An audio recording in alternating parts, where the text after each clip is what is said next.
Hello guys, welcome back to my Milan blog. তো তোমরা সবাই কেমন আছো? আশা করি ভালো আছো, আর আমিও ভালো আছি বন্ধুরা।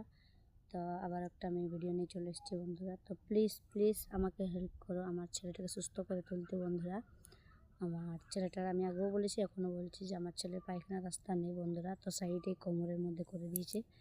তো সেটা ঠিক করবার জন্যে আমাদের কাছে এত টাকা পয়সা কিছুই নেই। তো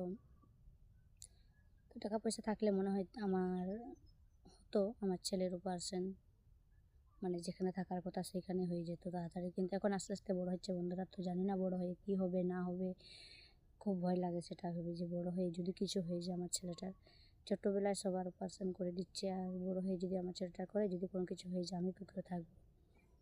তো সেটার জন্য আমি তোমাদেরকে বলছি আমার ভিডিও প্লিজ তোমরা দেখো, বেশি বেশি করে শেয়ার করো। আর আমি প্রতিদিন ডেলি এভাবে ব্লগ দেবো বন্ধুরা। তো তোমরা প্লিজ দয়া করে আমার ভিডিওগুলো দেখো, পাশে থেকো আমার, যাতে আমি আমার ছেলেটাকে সুস্থ করে তুলতে পারি। আর পাঁচটা লোকের মতো আর পাঁচটা লোকের ছেলের মতন আমার ছেলেটা যেমন হতে পারে বন্ধুরা। আমি তোমাদেরকে এটাই রিকোয়েস্ট করব যে তোমরা পাশে থাকলে হয়তো আমার ছেলেটাকে সুস্থ করে তুলতে সম্ভব হবে, না হলে হবে না বন্ধুরা। তো বন্ধুরা তোমরা কি জানো আমার এই ছেলেটাকে নিয়ে আমার কত কি বলবো, এই পাড়া প্রতিবেশী লোকের কত কি অসুবিধা হয় জানি না, কিন্তু পায়খানা টায়খানা করলে আমাকে যে কোনো ছেলে মেয়ে বা বড়ো লোকে একটু কেমনভাবে বলে যে তোমার ছেলে পায়খানা করেছে, ওর সাইড দিয়ে পায়খানা করে না, তার জন্যে লোকে অমনি করে বন্ধুরা। তো আমি বলে বোঝাতে পারবো না তোমাদেরকে কেমনভাবে বলে ওরা। আমার খুব কষ্ট হয় তখন। প্রত্যেক দিন ভাবি আমি আমার ছেলেটা কীভাবে সুস্থ হবে। ভগবানের কাছে আমি প্রার্থনা করছি যে আমার ছেলেটা তাড়াতাড়ি যেন সুস্থ হয়ে যায় বন্ধুরা।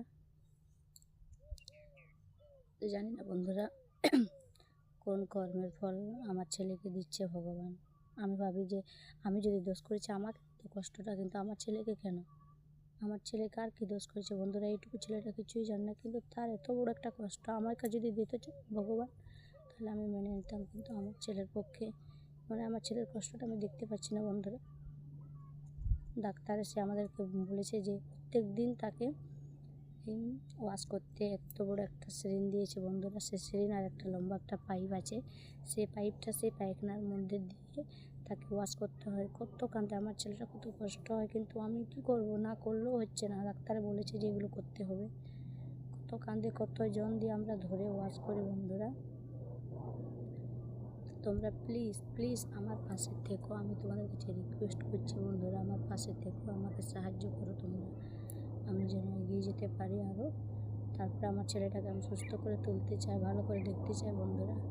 জানো বন্ধুরা, আমার বাবা এখন কী বলবো, মৃত্যুর সঙ্গে লড়াই করছে, কিন্তু আমার বাবা বলে যে তোমার ছেলে কবে ভালো হবে, আমি দেখে নিয়ে মরবো যে না আমার মেয়ের ছেলেটা ভালো হয়েছে। আমার বাবা বলে যে কবে ভালো হবে, আমি দেখে নিয়ে মরতে চাই যে ভালো হয়েছে বলে তোমার ছেলেটা।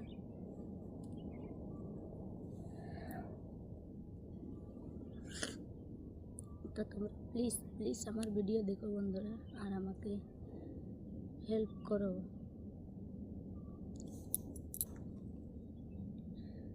তো আজকের ভিডিওটা এই পর্যন্ত বন্ধুরা, আবার একটা ব্লগ নিয়ে চলে আসবো পরে।